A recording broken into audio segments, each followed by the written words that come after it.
Hi, first graders. Today's chapter is Just Another Rainy Day, Chapter 9. The next day it rained. My father asked me how I'd like to go to the movies. Just me, I asked. No, all three of us, he said. Fudge is very young to go, I said. Don't you think so? Maybe, but I can't think of anything else to do with him, and that'll take up a few hours. You could give him some socks, I suggested. You know how he loves to play with your socks. Socks won't last the whole afternoon, my father said. That's why I thought of the movies. What do we see, Dad? My father checked his New York magazine. A Bear's Life is playing in the neighborhood. How does that sound? Well, what's it about, I asked. A Bear's Life, I guess, my father said. It's rated G. I was thinking of a good Western with lots of action, or else a picture rated R where you can't get in if you're under 17 unless you're with your parents. But my father had made up his mind. A Bear's Life it was. I suggested that my father get Fudge cleaned up because by then he was looking kind of messy. I don't think my father even put him into his pajamas last night. He's been wearing the same polo shirt ever since my mother left yesterday morning. By 1 o'clock, we were ready to go. All three of us wore our raincoats and rubbers, and my father took his big black umbrella. One thing about New York, it's hard to get a cab when it's raining, but the movie theater wasn't very far away. My father said the walk would do us all some good. There were lots of puddles, and it was really pouring. I like to walk in the rain, especially if it isn't too cold out. It feels nice when it wets your face. I jumped over the puddles. My father avoided them too, but not Fudge. He jumped right into everyone and splashed around like a little duck. By the time we got to the movie theater, the bottom of his pants were soaked. My father took him into the men's room. He stuffed a bunch of paper towels up each pant leg so Fudge wouldn't have to sit around wet. At first, Fudge complained, but when my father bought him a big box of popcorn, he forgot all about his stuffed pants. Right after we got settled in our seats, a big boy sat down in front of Fudge, so we had to change seats with my father. Now I was on the aisle, I was in the middle, and my father was on the other side of me. When the lights dimmed, Fudge said, "Ooh, dark." I told him, "Be quiet, you can't talk in the movies." "Okay, Peter," he said. But then he started throwing his popcorn. At first I didn't notice, but I wondered why the people in front of us were turning around every second. Then I heard Fudge whisper, "Pow, pow, pow, pow," and I saw him throw a handful of popcorn. I poked my father. "He's throwing his popcorn," I whispered. My father reached across me and tapped Fudge on the leg. "If you throw one more piece of popcorn, I'm going to take it away from you." "No throw," Fudge said very loud. "Shh," the people in front of us said. "Shh," Fudge said back to them. "You see," I told my father, "he's too young for the movies. He doesn't understand." But from that moment, the first bear came on the screen. Fudge sat still and watched. And after a while, I forgot all about him and concentrated on the movie. It was much better than I thought it would be.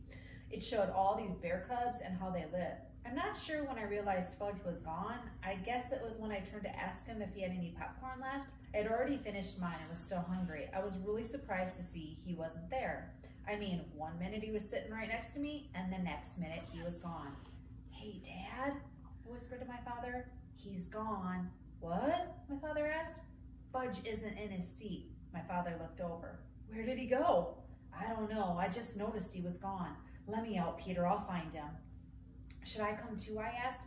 "No, you can sit here and watch the rest of the picture. He's probably wandering around by the candy counter."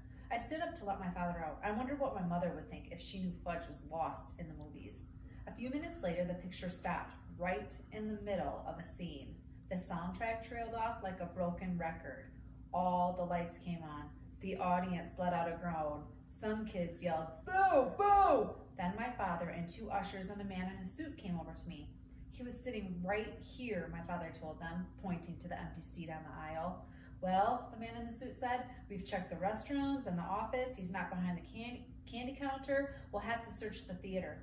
He cupped his hands around his mouth and shouted, "Ladies and gentlemen, may I have your attention, please? We'll continue with our film in 1 moment. But first we have to find a 3-year-old boy answering to the name of Fudge."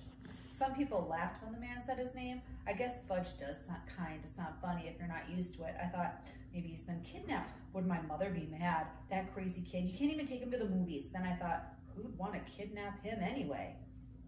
"What should I do, Dad?" I said. "Why don't you walk up and down the aisle and call him, Peter?" "Okay," I said. "Here, Fudge," I called, starting down my aisle. I sounded like I was calling a dog. "Come out, Fudge." When I got down to the first row and called, "Here, Fudge," he popped out at me. He scared me so bad. I yelled, "Oh, hi, Peter," he said. "Hey, I found him," I called. "I found him. Here he is." Then I turned to my brother. "You dope. What are you doing way down here? And why are you sitting on the floor? Wanted to touch the bears, Fudge said. But bears are all gone. He spread out his arms and said, all gone. My father and the ushers and the man in the suit ran to us. Fudge, my father said, scooping him up. Are you all right? He wanted to pet the bears, I said. Can you beat that? Well, I guess we can continue the picture now, the man in the suit said. He cupped his hands around his mouth again. Thank you, ladies and gentlemen. Our young man has been found safe and sound. Now we return to the conclusion of A Bear's Life. My father carried Fudge back to our seats. He held on to him on his lap for the rest of the show. I guess he wasn't taking any more chances. Later, when we got home, my father explained to Fudge that movies are like TV. It's just a picture. There's nothing to touch. Fudge listened, but I don't know whether he believed my father. I had the feeling he still thought those bears were in the theater somewhere. I made up my mind that I would never take my little brother to the movies. Never. Not at least until he was 9 or 10.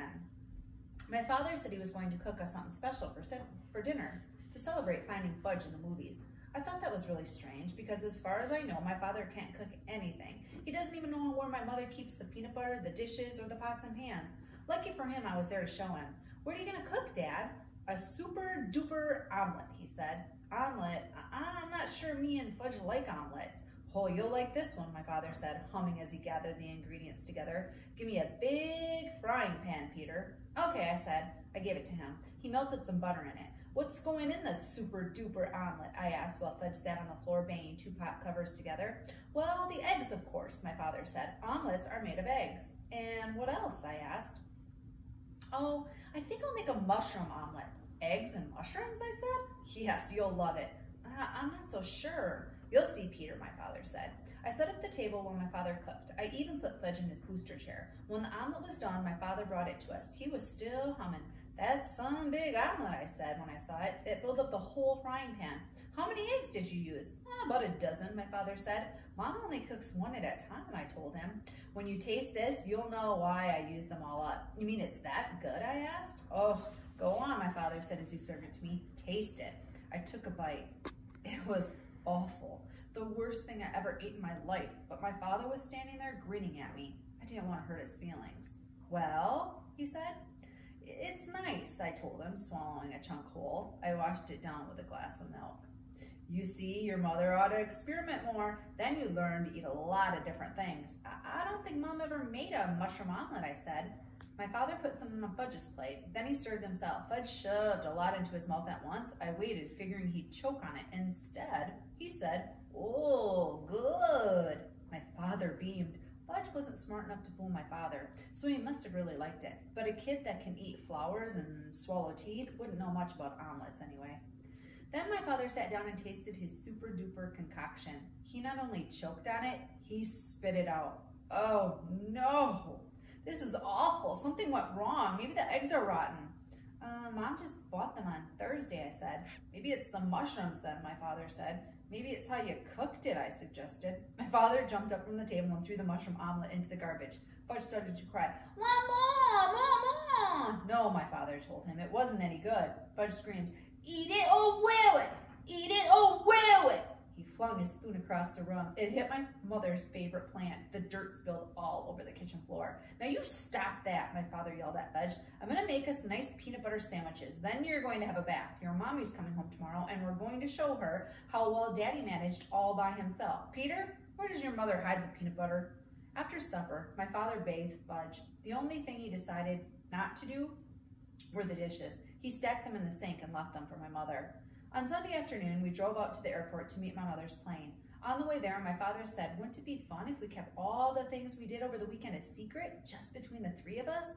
Kind of a man secret. I agreed not to say a word, and my mother was so glad to see us that she didn't even mention the dirty dishes in the sink. 6 weeks later, we were watching TV one night when the new Toddle Bite commercial came on. That's me, Fudge said. My mother looked up from the book she was reading. He does look like you, Fudge. But that's not really you. Oh, yes, Fudge said. That's me. See? My mother squinted and looked harder. You know, Warren, she told my father, he really does look like Fudge. Then she laughed. Imagine another little boy like Fudgy. It's Fudge all right, I said. It's Fudge all right, my brother repeated. We didn't tell you, dear, my father said. We thought you'd like to be surprised, but that is fudge. What? My mother said, like she couldn't believe it.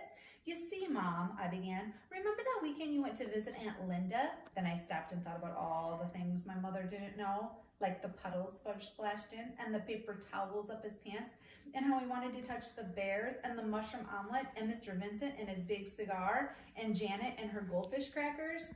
And I looked up at my father and started to laugh. So did he. Tomorrow's chapter 10, is titled Dribble. See you tomorrow.